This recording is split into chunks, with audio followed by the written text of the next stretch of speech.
much. Do you feel that yourself? Thematically, I've always dealt with isolation in everything I've written, I think. So it's something that triggers me off. It always makes me interested in a new project if it has anything to do with alienation or isolation. Do you feel isolated, though? Not really, but I can quite imagine how it must feel to be isolated. So I have often put myself in circumstances and in positions where I am isolated, just so that I can write about it. You know, in a way, I've sort of been thinking quite a lot about you, and often seen you anyway, right? Is this smoke bothering you? No, it's not at all. Good. It's going to make you feel that mysterious allure that you've talked about. I think that it's not at all mystifying why you change your appearance as often as you do, to my view, by the way, because I think you've used yourself as a canvas. Yes, very much so. Is that right? Yes, very much so.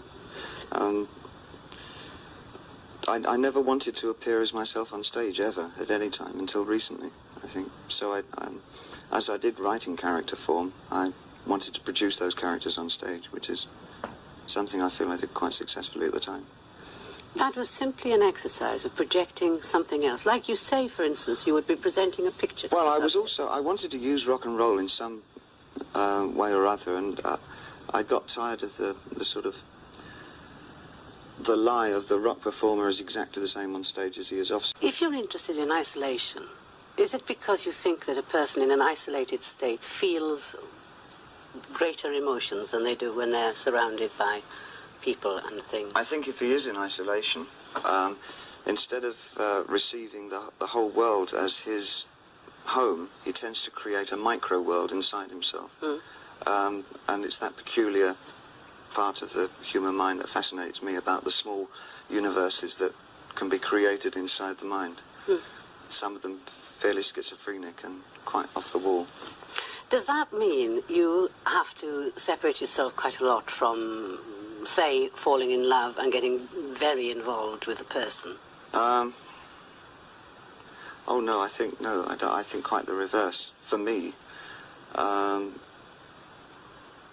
I do fall in love quite quickly. Once upon a time, I used to fall in love quite a lot. But falling in love, is different from then going on to love that person. Yes, it is. Yes. And once you love somebody a lot, it means that you've got to share your life with them. That's what I was No, really... I don't think so. I think you can love somebody from afar. But if you then decided not to love them from afar, is what I mean, you as an artist would have to give up quite a lot of your time to them. Yes, and I can't do that. That's what I was wondering, whether you do that. No, love can't get quite in my way because I feel I shelter myself from it incredibly. What are you sheltering yourself again? I mean, sorry, I'm losing that other eye. Right. No, because you lost that's partially that eye. Yeah. Over a fight. Yes. Over a fight. Yeah, within a fight. In a fight. And what was the fight about? Over this eye. No, it was...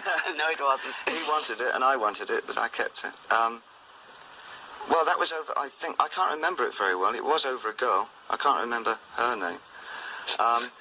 Was it your first love then, David Bowie? No, I wasn't even in love with her, I don't think. And he thought I was, and in a manner of speaking, but I wasn't in love.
soul.